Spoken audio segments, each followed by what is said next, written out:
Donald Trump appeared visibly shaken throughout the morning after the release of a damaging report that sent shockwaves through political circles, media outlets, and even parts of his own support base.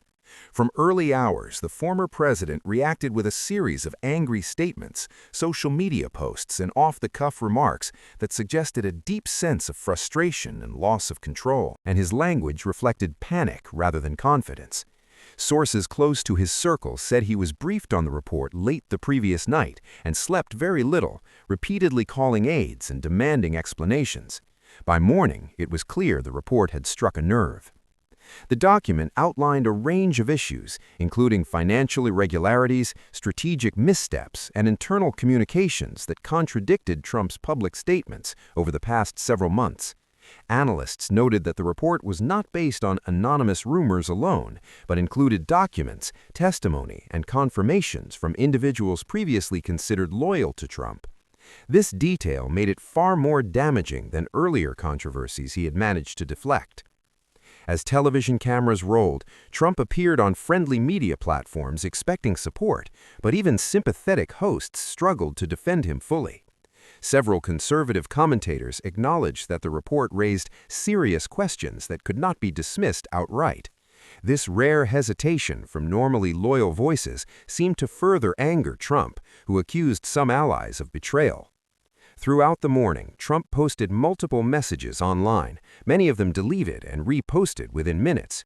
In one message, he claimed the report was fabricated by deep state operatives, while in another, he blamed political rivals for leaking false information. Contradictions between his own statements were quickly pointed out by fact-checkers, adding to the perception that he was spiraling. Political strategists observed that Trump's reaction itself may have caused more damage than the report. Rather than calmly disputing the findings or offering evidence to counter the claims, he chose confrontation and insults. This approach energized critics and gave media outlets a steady stream of dramatic content, keeping the story alive hour after hour. Inside Trump's inner circle, tensions reportedly rose. Advisors urged him to stay silent temporarily and allow legal teams to respond, but Trump ignored this advice. He reportedly shouted at staff, accused some of leaking information, and threatened to cut ties with longtime associates. Several aides were seen leaving his residence early in the day, fueling speculation of internal chaos. The report also triggered immediate reactions from lawmakers. Some Republican figures, previously reluctant to criticize Trump, issued carefully worded statements expressing concern and calling for clarification. While not outright condemnation, these statements marked a shift in tone and suggested growing unease about Trump's ability to weather another major scandal. Democrats, on the other hand, seized the moment. Party leaders called the report deeply troubling and urged further investigations. They argued that the findings reinforced long-standing warnings about Trump's conduct and judgment. Progressive groups organized rapid response campaigns, pushing the report across social media and fundraising platforms.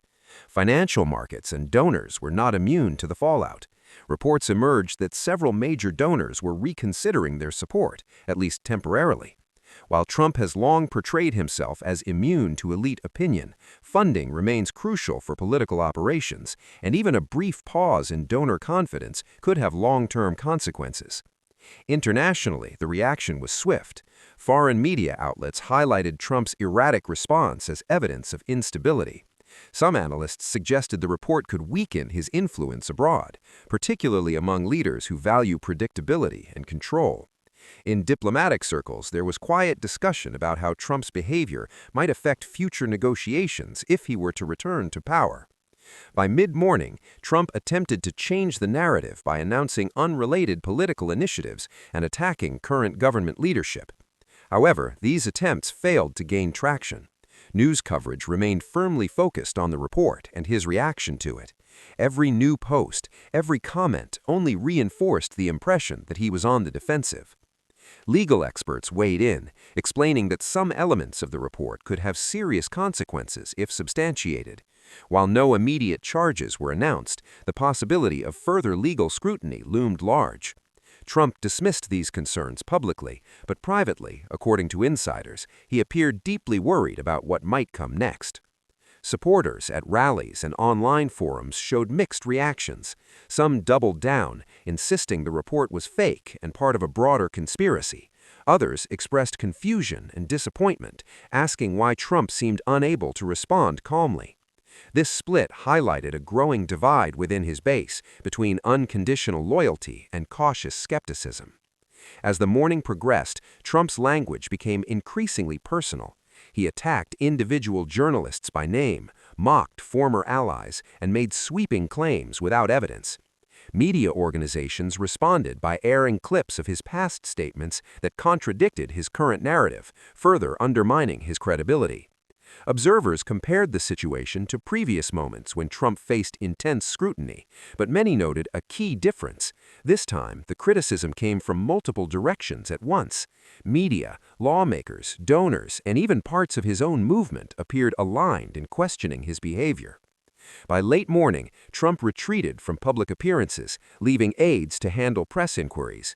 This retreat was interpreted by some as a sign that the report had finally forced him into a defensive crouch. Others suggested it was a temporary pause before another aggressive counterattack. Regardless of what comes next, the morning marked a significant moment. The report not only challenged Trump's narrative, but exposed vulnerabilities that had long been masked by confidence and bravado. His inability to control the story, combined with visible anger and confusion, suggested a loss of grip that could have lasting implications. Political analysts warned that even if Trump manages to survive this episode, the cumulative effect of such incidents erodes trust over time. Voters who value strength and stability may begin to question whether constant outrage is a substitute for leadership. As the day continued, one thing was clear. Trump did not simply face a bad report, he faced a test of discipline and resilience. The morning showed how quickly momentum can shift and how damaging uncontrolled reactions can be in modern politics. Whether this episode becomes a turning point or just another chapter in Trump's long history of controversy remains to be seen. But for now, the terrible report and Trump's explosive response have left a mark that will not fade easily, reminding the world that even the most dominant political figures are vulnerable when facts, pressure, and emotion collide.